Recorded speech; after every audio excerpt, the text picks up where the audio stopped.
ഞാൻ ശില്പി ഉണ്ണിക്കാനായി ഈ വരുന്ന നവംബർ 1 നമ്മുടെ കേരളം ഒരു പ്രഖ്യാപനം നടത്താൻ വേണ്ടി പോവുകയാണ്. കേരളം അതിദാരിദ്ര്യമുക്ത കേരളമായി മാറുന്നു എന്ന ചരിത്ര നിമിഷം ഇവിടെ പ്രഖ്യാപിക്കാൻ വേണ്ടി പോവുകയാണ്.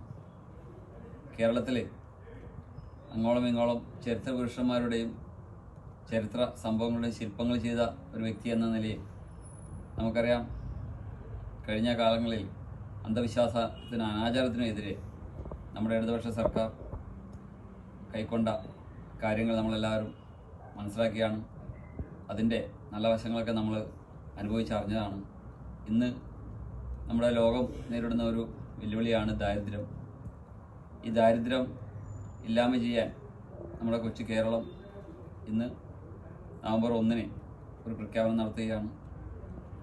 അതിദാരിദ്ര്യ മുക്ത കേരളം എന്ന ഈ പ്രഖ്യാപനത്തിന് എൻ്റെ എല്ലാവിധ ആശംസകളും നേരുന്നു.